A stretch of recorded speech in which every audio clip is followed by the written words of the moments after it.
क्या जिंदगी को समझने के लिए फिलोसफर होना जरूरी है? क्या जिंदगी को समझने के लिए माहिर नफ्सियात होना जरूरी है? जवाब है नहीं, नहीं, नहीं। क्यों? हर वो शख्स जो जिंदगी को गुजार रहा है वो जिंदगी को समझ सकता है। थोड़ा सा टाइम देने की जरूरत है, दिलचस्पी लेने की जरूरत है और इसके बारे में सोचने की जरूरत है। जब आप ये काम कर लेंगे, ये करना शुरू करेंगे, तो आप फिलोसफर भी बन जाएंगे और माहिर नफ्सियात भी बन जाएंगे। अब इसका तरीका क्या है? एक तरीका तो ये है कि किताबें पढ़नी शुरू कर दें। अब उसमें लगता है टाइम, और अगर फिलोसफरों की लिखी हुई या माहिर नफ्सियात की लिखी हुई पढ़ेंगे तो उनमें से अगर तो वो पॉपुलर मतलब आम लोगों के लिए लिखी गई हैं तब तो ठीक है, लेकिन अगर उन्होंने वो अपने कॉलेज के लिए लिख दी है तो फिर जो है वो टेक्निकल होंगी। उनको पढ़ना और समझना के लिए आपको बहुत टाइम चाहिए होगा। आपको उनको समझने के लिए उससे पहले वाली किताबें पढ़नी पड़ेंगी जो आपको सिखाएंगी कि साइकोलॉजी क्या होती है और फिलॉसफी क्या होती है, उसमें टर्म्स वगैरह होंगी जो वो यूज कर रहे होंगे। यानी वो खाम खा जो है उलझाते हैं चीजों को मोटे मोटे अल्फाज की शक्ल में। चूंकि आप जिंदगी गुजार रहे हैं तो आप जिंदगी के लेकिन अगर आप उस पर गौर करते हैं तो तब आप जिंदगी को समझ सकते हैं। आपको कोई पीएचडी वगैरह की जरूरत नहीं है। और अब मसला यह है कि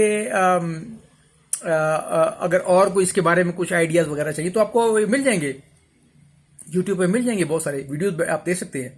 लेकिन सवाल यही है कि फिर कि वो आपको ढूंढने पड़ेंगे इस तरह के लोग और इस तरह के चैनल जहां से आपको कुछ इस तरह की कारामद आइडियाज मिल सकते हैं जिसके ऊपर आप फिर मतलब खाद चाहिए ना आपको, अपने अपनी अपने दिमाग की मट्टी में अपने कुछ खाद डालनी है ना, ताकि आपके ये जो आप कर रहे हैं जिंदगी को समझने की कोशिश कर रहे हैं तो उसके लिए एक तो ये चाहिए कि आपको, क्योंकि आपकी जो मट्टी है ना उसमें से खास किस्म के पौधे ही, एक खास इलाके में खास किस्म के पौधे ही उगते हैं ना, दूसरे इलाके में दूसरे किस्म के पौधे उगते हैं।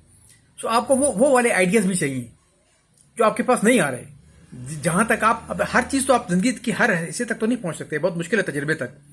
तो आपको कुछ तजर्बे चाहिए ऐसे और वो आपके नहीं है, तो आपको फिर उन लोगों को सुनना होगा जिनके वो तजर्बे हैं। और मुसीबत यह है कि जिंदगी हर कोई गुजारता है, लेकिन जिंदगी को बयान करना जो है ना वो जरा मुश्किल है। ये काम ये फिलोसफर और माहिर नफ्सियात वगैरह इनका काम यही है कि ये बयान करते हैं, उसको बयान कर लेती हैं। तो अगर आप अपने सोच को, अपने तजर्बात को अल्फाज की शक्ल में, जुमलों की शक्ल में, पैराग्राफ की शक्ल में, चैप्टर्स की शक्ल में बयान कर सकते हैं, लिख सकते हैं, बोल सकते हैं, तो फिर आप जिंदगी को समझ लेंगे। अगर आप खुद समझते हैं तो दूसरों को समझा सकेंगे। तो यही बस एक छोटा सा राज है इन फिलासफरों का और इन माहिर नफ्सियातों का, इसके अलावा कुछ नहीं है। और दूसरी बात यह है कि वो अथॉरिटी यूज करते हैं अपने नाम की, अपनी डिग्रियों की, वो सब जो है बेकार चीज है। अगर आप भी वहीं उस तजर्बे उसी किस्म के तजर्बे से गुजर रहे हैं तो फिर आपके पास वो इल्म है जो उसने पीएचडी करके और कई सालों की तजर्बा करके जो उसने हासिल की है।